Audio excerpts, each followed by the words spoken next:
Hello and welcome back to another episode of Injustice For All MMA. My name is David. And this episode is for UFC Fight Night, Whittaker v Aliskerov.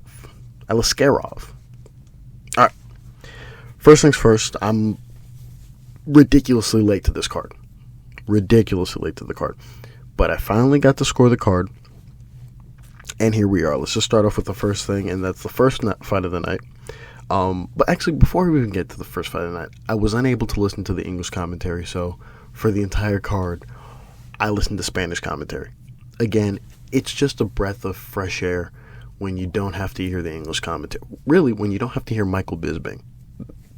That's all I'm going to say on that. But, back to the card. First fight of the night is Xiao versus Lee. This was a robbery. All right, we started off the night just in weird fashion. Now, first, what confused me were the gloves until I finally realized that this was Road to the UFC. So this is basically like their mini tournament they do for Asian countries. And I was like, okay, we'll start off with that. But off the rip, this fight went to the wrong person. I was not expecting a split decision. It shouldn't have been a split decision, but we go along with it anyways. I had Xiao.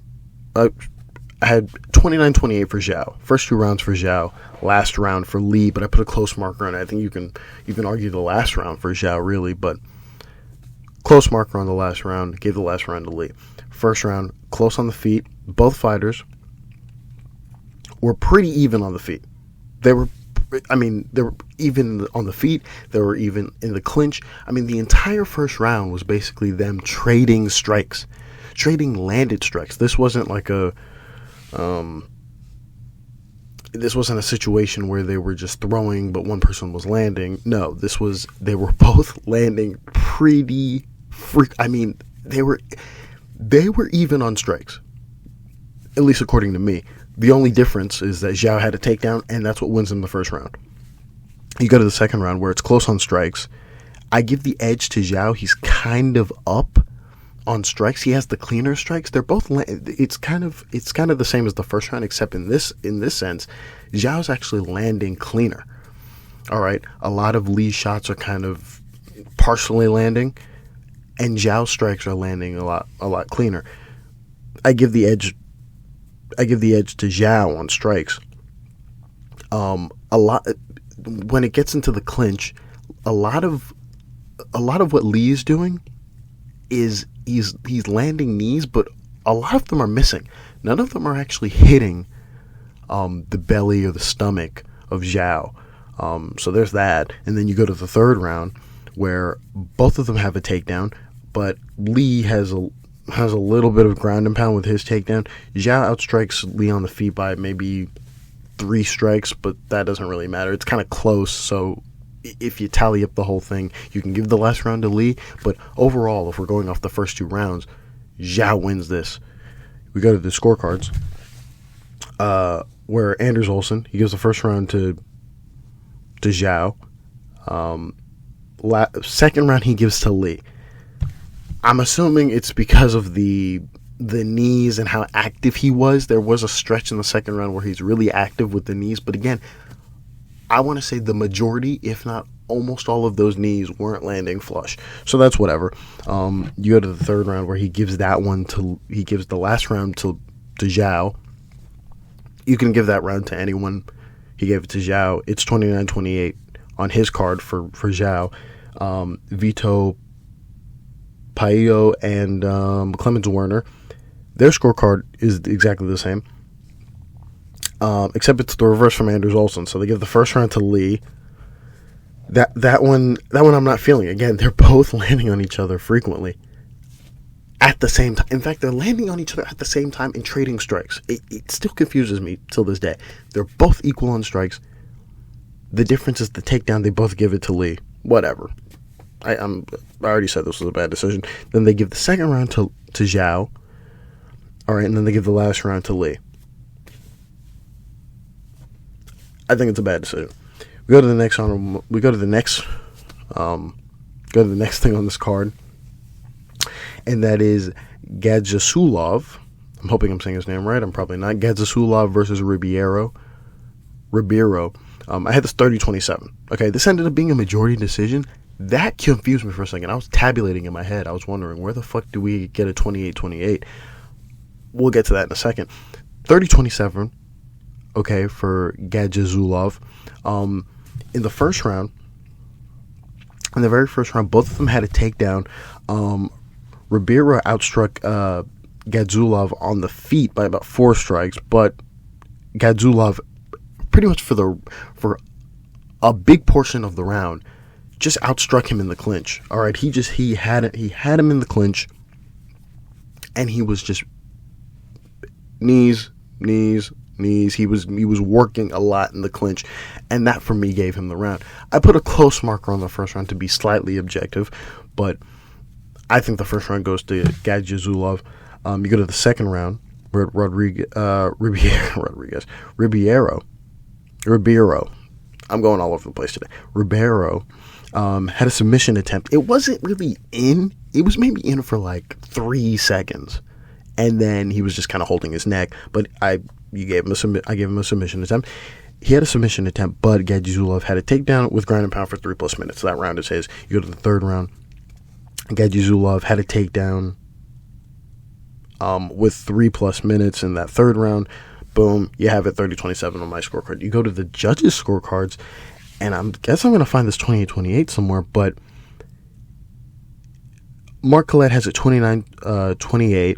He gave the first round to Ribeiro, and then the last 2 rounds to Gadzhiyasulov. So, okay, that's fine. David Lethaby, his scorecard reflects Mark Collette. Also, that's fine. And then Vito Paio, I think, just realizes that he just messed up his scorecard. I think he just realized that he just messed up his scorecard and tried to save it. So what he does here is he gave the first round to Ribeiro.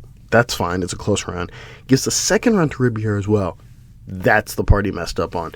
That's just a bad honorable mention. It's a really bad scorecard. I mean, in the second round, that submission attempt wasn't even close to being in. And then Gadzhiyasulov held him there for 3 minutes with ground and pound. Super honorable. I mean, that's a bad scorecard. All right, and he gave that to Ribeiro. And then the third round, he just inflates the scorecard just to save his scorecard. He gives a 10-8 to Gadzhiyasulov. It's not a 10-8.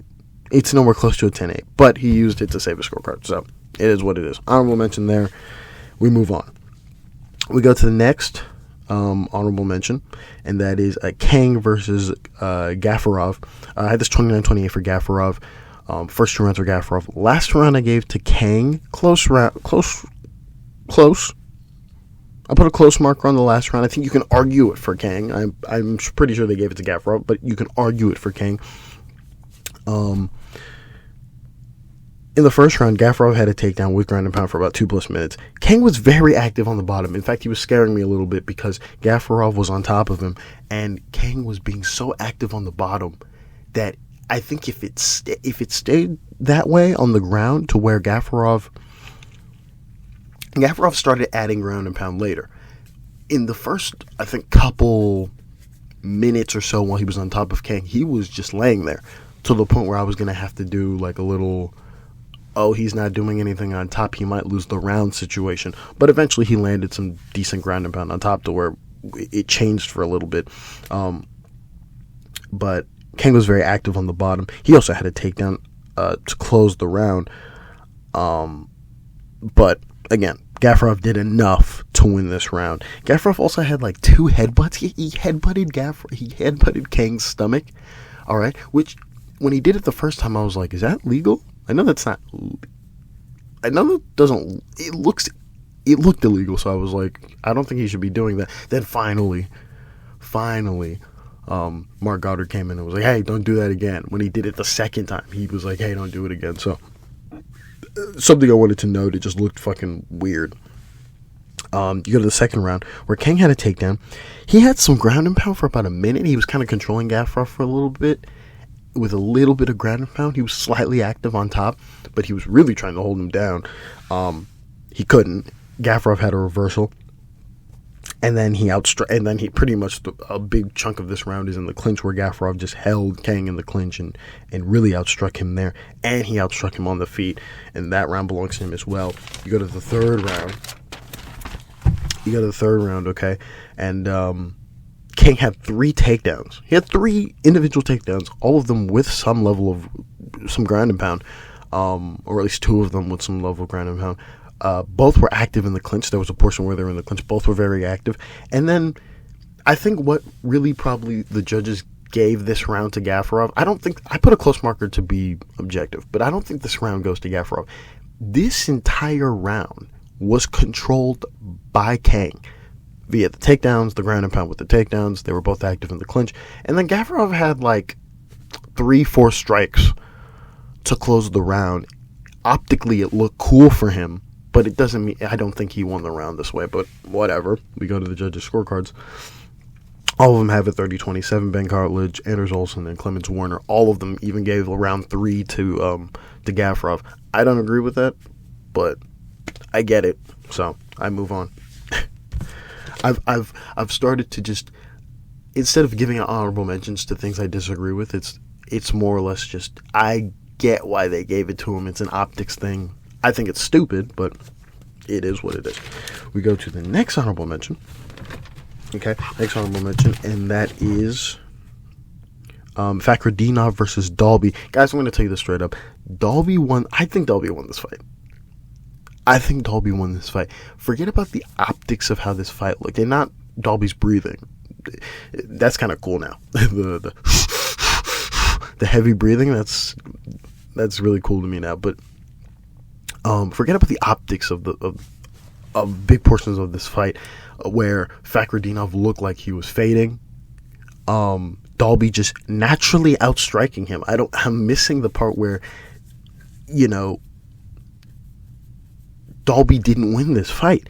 Again, this is a split decision, but I have to be objective. I just have to be objective. I gave the first round to Fakhretdinov. Last 2 rounds to Dalby. I put a close marker on the second round. You can argue the second round for either person, and this is the part where I can't really get mad at anyone for scoring this for Fakhretdinov. You go to the first round, it was close on strikes, but Fakhretdinov had a takedown, and he dropped Dalby. It's his round. His round, it belongs to him no matter what, really. Second round, Fakhretdinov had 2 takedowns. Here's the part where we get into the busy bits. Fakhretdinov had 2 takedowns. He did nothing with those takedowns. No ground and pound. Maybe body head for like 3 strikes, and he stopped. He was really trying to hold Dalby down. He'd had no ground and pound down there. He wasn't active. He wasn't active in any sense of the imagination. In fact, every time Fakhretdinov went for a takedown attempt, what did Dalby do? He tried to get up. That's one, but that's irrelevant. He tried to get up, and he was hitting Fakhretdinov. Hitting Fakhretdinov to the side of the head multiple times. So back to my description. Fakhretdinov had 2 takedowns, but Dalby outstruck Fakhretdinov both on the feet and in the clinch by about 7+ strikes. And then Dalby was a lot more active in the clinch. He was very active in the clinch when they were up on their feet in clinch positions. He was in fact, he was the only active person in the clinch. Let's just be honest there. I put a close marker there because, again, just the optics of the fight looked very much like just the way the fight was pieced up together. It looked as though someone would score that for Fakhretdinov, but I don't agree with that decision at all. You go to the third round. Fakhretdinov had 2 takedowns, but this was evident. The optics were now working in Dalby's favor. He had 2 takedowns, but he did nothing with these takedowns. Dalby got up each time. He outstruck Fakhretdinov on the feet, this time by about 10+ strikes. This round definitely belongs to him. You go to the judges' scorecards, and this is where you get the split decision. Ben Cartlidge gives the first round to Fakhretdinov. Last round to Fakhretdinov. No. So this is an honorable mention here. He gives the first round to Fakhretdinov. He gives the second round to Dalby, which I agree, but it's a close round, whatever. And then gives the last round to Fakhretdinov. Nonsense. This is nonsense. Dalby should have won this fight just based off these scorecards. Nonsense. David Letheby, his scorecard reflects Ben Cartlidge. Honorable mention. Again, last round is Dalby's by a country mile. Fakhretdinov does nothing with the takedowns. He gets outstruck on the feet. Simple. You go to Anders Olsen, and his scorecard is the only correct one. Forget about the first round or the second round. The third round he gave to Dalby. That's the correct bit. So there you have it. Again, I can't complain with the decision. It's close, so I won't whine, but I think Dalby should have won this fight. What am I looking at here? You go to the next honorable mention, that's Naimov versus Lima. I'm actually happy for Lima. I'm kind of behind on the MMA stuff right now, so I'm just watching it. I wasn't able to catch any of the pre-talk or any of the post-talk, but they just said Lima came in on short notice. In fact, I saw 12-1, and I was like, oh, shit. And then the odds were like minus 110. So I'm thinking to myself, oh, shit, maybe he's good. But now I've seen Naimov. I think I've seen him in a couple of Apex fights, so I knew he was going to be good. Naimov finishes it in the third round by submission. First round, I gave to him. Second round, I gave to Naimov, but I put a close marker. I think you can argue the second round for Lima, but I didn't. I gave it to Naimov. You go to the descriptions real quick. Naimov had a takedown with some ground and pound for about a minute plus, but Lima was so active on the bottom that nullified everything he did on top. Lima was so active on bottom, and Lima outstruck Naimov on the feet by 9+ strikes. This round belongs to Lima, 100%. You go to the second round, it's close on strikes. With the edge to Lima, Lima's kind of striking him barely. Barely, but the reason why I can't give him the round is while I think he outstruck him barely again, Naimov was just so active. He was so active to where I had to be objective and put a close marker. It's too close on strikes for me to just go, yeah, Lima won that. So I put a close marker, and that's why I gave it to Naimov. And then it ends in a submission in the third round, thank God. So you go to the judges' scorecards, and Saul D'Amato, he gives the first round to Naimov. Honorable mention. It's wrong. It's a wrong scorecard because the second to Naimov, whatever, that's fine. David Letheby gives the first round to Lima, second round to Naimov, and then Vito Paio gives the first 2 rounds to Lima. Understandable. And that's where you have it. You go to the next honorable mention, and guys, this one hurt. When I finished watching it, before reading before the scorecards were read, I was telling myself, because I've seen too many of these. In fact, I just want to be really clear here. I've seen too many of these, and also the way Haqparast fights, I don't know what the fuck it is. He just gets the nod for certain fights. There was a fight he had, and I wish I had it on the tip of my tongue. He had a fight, I believe maybe in Abu Dhabi also, or some other place. He fought a fighter I'm trying to think of right now. Let me see if I can search it up, and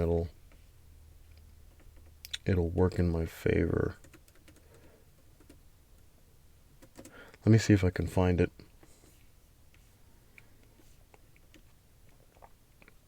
I know I can find it. Hold on a second. He fought McDessie. Okay, he fought McDessie back in 2022, and he lost that fight. I mean, he won that fight, but he lost. McDessie was robbed, 100%, and I've never forgotten about it. I just forgot the name. I've never forgotten about it. There's a way Haqparast fights where it's just, it looks really nice. It looks very nice, and it looks very clean and organized, to where I feel as though judges are just being fooled by it. And this example comes in today where I think this was a nasty robbery. I mean, this was a nasty robbery. And the reason why I say that is because, let's just start off with this. This fight ended being a split decision. First round for Haqparast I gave. Last 2 rounds for Gordon. Okay, let's read off the list real quick, because this is telling. Haqparast outstrikes Gordon by about 12+ strikes. There's no telling. He outstruck him. Okay, we now go to where this really changes the story. You go to the second round. Gordon outstrikes Haqparast by about 20 plus strikes. Now, the way this round is set up is Gordon is finally able to land just more frequently on Haqparast. He's landing more frequently, but what makes this so unique is that he's mixing it up. Now, he's unable to get a takedown on Haqparast, but he's using the threat of the takedown to strike on Haqparast. But it looks bad optically because he's not getting any of the takedowns. So he's trying to get a takedown. A lot of it ends in the clinch, where they'll separate for a little bit. And then Gordon is just styling. He's boxing the fuck out of Haqparast from rounds 2 to 3. He's outstriking him by 20 plus strikes in round 2. He's outstriking him by 20 plus strikes in round 3. If you look at the official box scores, they'll look a little different, but they'll still show how inflated. How separate, how far apart the strike numbers are on round 2 and round 3. And yet, for some weird reason, we go to the judges' scorecards, okay, and they bring up something, and I remember hearing it. I remember seeing the split screen, and I thought, no way they call this a split decision, and they do. Mark Collette gives the first round to Haqparast, gives the last round to Haqparast. Guys, even watching the last round, at the start of the last round, Gordon is outstriking him by a lot. By the middle, close to the last round, Haqparast is kind of coming back, but he's not coming back in the sense that he starts to slowly outstrike him. No, he's just landing a little more. Gordon is still equaling up those strikes. By the end of the round, Gordon is still up by many, many strikes. He's still outstriking him. I'm lost here. Mark Collette, Saul D'Amato, they have their scorecards are the same. For Haqparast, they give him the last round. Clemens Werner is the only correct scorecard, which is the second round, and the third round goes to Gordon. And Gordon is robbed. He's robbed. And I haven't seen the online discourse. I guess I'll check it out later. I'm just stunned by that decision. I was so fucking stunned by that decision. He gets robbed. He gets robbed by Patty, and now he gets robbed by Haqparast. It's ridiculous. It's absolutely ridiculous. You go to the next honorable mention. It's Magomedov versus Trocoli. This fight ends in a KO for Magomedov. I give the first 2 rounds to Magomedov, obviously. You go to the descriptions real quick. And in the first round, Magomedov outstruck Trocoli by 9 strikes. Second round, this time by a much wider margin, 20 plus strikes. And then it ends in the third round by KO. In that second round, this is what confused me. There was a nasty fence grab by Magomedov. And for some reason, he just got a stern warning. A loud, obnoxious British stern warning from Mark Goddard, instead of just him doing what Herzog did earlier in the fight card, where he gave the position to somebody. He didn't even give the position to Trocoli. He just said, don't do it again. And I'm confused here. But the only thing that makes me think that the only reason I think he didn't give it to him is either he forgot, or because there was a situation in the first round where Trocoli was kind of holding the fence when he was in the clinch. Regardless of that point, that the position should have been given to Antonio Trocoli. Instead, it wasn't.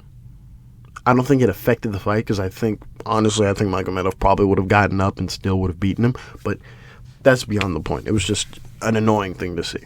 You go to the next honorable mention, and that is Gastelum versus Rodriguez. Rodriguez just stays having these rounds that are really, really close. In particular, the first round. That's what I'm referring to.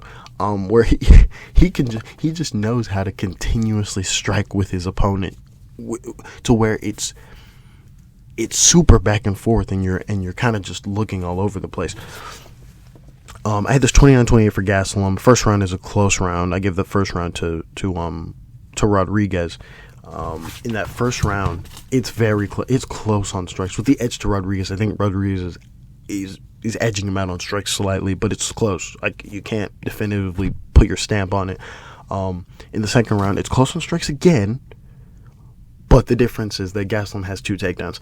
That's definitively Gastelum's round. It's close on strikes. Gastelum gets 2 takedowns. You give it to Gastelum. You go to the third round. Gastelum has 2 takedowns with a little bit of ground and pound here and there, and also he outstrikes Rodriguez on the feet by about 2 strikes. Again, it's even close on the feet again, despite these 2 takedowns. Really, really interesting fight, but Gastelum won. You go to the scorecards, and Ben Carlich, he gives the first round to Gastelum. It was the second round to Rodriguez. Okay, that's interesting. I think it's wrong. Honorable mention. And then he gives the last round to Gastelum. Mark Collette has a 30-27. Can't argue with that for Gastelum. And then Clemens Warner also has a 30-27. Can't argue with that either. You go to the next honorable mention, and it's Pavlovich versus Volkov. 30-27 for Volkov. If you have anything else, it's wrong. I was amazed when I heard 29-28. What the fuck what the fuck is going on? Someone help me out here. Make it make sense. Volkov outstruck Pavlovich by 6+ strikes in round 1. In round 2, he outstruck him by 18 strikes, right? And then in round 3, he outstruck him by 6 strikes. Simple shit to score. You go to the judges' scorecards. Anders Olsen 30-27. That's correct. Clemens Warner 30-27. That's correct. And Vito Paillo just says fuck it. First round goes to Pavlovich. No, I don't know what you're watching. In the first round, he was getting outstruck pretty well. Honorable mention to Paillo. I make it make sense. I don't know. And then to top it off, Whittaker KOs Aliskerov in the UAE, and that ends the fight night. Nothing really to talk about. I don't have a narrative to talk about. I didn't listen to English commentary, so I can't complain. There were some funny moments that I couldn't decipher because I'm listening through Spanish commentary, so it's pretty much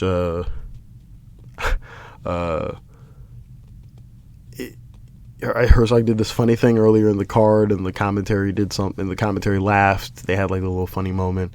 There was an annoying bit where there was a funny annoying bit where Anik jumped from his seat because I guess the little horn wasn't loud enough. So he jumped up from his seat and acted like he was Dan Hardy to stop the fight. There was that weird moment for a second. But again, I'm watching the Spanish commentary, so I can only see it on my screen of him get up. And I'm like, why the fuck did he just get... And I realized, the horn's not loud enough, so he had to stop the fight. But that's weird. Like, that the commission will do. Anyways, it's that's all I can really decipher from that. But I'm almost done. I'm almost on track. I just need one more card to finish. Thank you all for listening, and God bless.